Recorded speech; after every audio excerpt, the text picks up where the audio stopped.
ಹಣ ಎಂದರೇನು? ಹಣ ವಸ್ತು ಅಥವಾ ಸೇವೆ ಖರೀದಿಸಲು ಬಳಸುವ ಒಂದು ಮಾಪನ ಮತ್ತು ವಿನಿಮಯ ಮಾಧ್ಯಮ.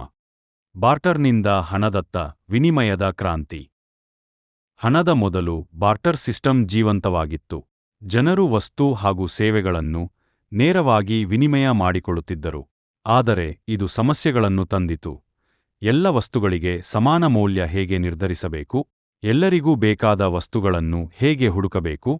ಈ ಸವಾಲುಗಳನ್ನು ಎದುರಿಸಲು ಜನರು ಸಾಮಾನ್ಯವಾಗಿ ಸ್ವೀಕಾರಾರ್ಹವಾದ ವಸ್ತುಗಳನ್ನು ವಿನಿಮಯ ಮಾಧ್ಯಮವಾಗಿ ಬಳಸಲು ಆರಂಭಿಸಿದರು. ಹೀಗೆ ಚಿಪ್ಪುಗಳು, ಲೋಹದ ತುಂಡುಗಳು ಮುಂತಾದವುಗಳನ್ನು ಬಳಸಲಾಗುತ್ತಿತ್ತು. ನಂತರ ಲೋಹದ ನಾಣ್ಯಗಳು ಮತ್ತು ಕಾಗದದ ನೋಟುಗಳ ರೂಪದಲ್ಲಿ ಹಣ ಅಭಿವೃದ್ಧಿಯಾಯಿತು. ಇದು ವ್ಯವಹಾರಗಳನ್ನು ಸುಲಭ, ವೇಗ ಮತ್ತು ಪರಿಣಾಮಕಾರಿಯಾಗಿ ಮಾಡಿತು. ಇಂದಿನ ಹಣದ ಡಿಜಿಟಲೀಕರಣ. ಹಣಕಾಸು ವಲಯದಲ್ಲಿ ಡಿಜಿಟಲೀಕರಣವು ಕ್ರಾಂತಿಕಾರಿ ಬದಲಾವಣೆಗಳನ್ನು ತಂದಿದೆ. ಡಿಜಿಟಲ್ ಪೇಮೆಂಟ್ ಪ್ಲಾಟ್ಫಾರ್ಮ್ಗಳು, ಮೊಬೈಲ್ ಬ್ಯಾಂಕಿಂಗ್, ಕ್ರಿಪ್ಟೋಕರೆನ್ಸಿಗಳು ಮತ್ತು ಫಿನ್ಟೆಕ್ ಸೇವೆಗಳು ಹಣಕಾಸು ವ್ಯವಹಾರಗಳನ್ನು ಸುಲಭ, ವೇಗ ಮತ್ತು ಸುರಕ್ಷಿತವಾಗಿಸಿವೆ. ಭಾರತದಲ್ಲಿ ಡಿಜಿಟಲೀಕರಣವು ಆರ್ಥಿಕ ಸೇರ್ಪಡೆಗೆ ಸಹಾಯ ಮಾಡಿದ್ದು, ಬಡತನ ಕಡಿಮೆ ಮಾಡಲು ಸಹಕಾರಿಯಾಗಿದೆ. ಆದಾಗ್ಯೂ, ಡಿಜಿಟಲ್ ಪೇಮೆಂಟ್ ಸೇವೆಗಳ ಬಳಕೆಯಿಂದ ನಮ್ಮ ವೈಯಕ್ತಿಕ ಡೇಟಾ ಸಂಗ್ರಹವಾಗುವ ಅಪಾಯವಿದೆ.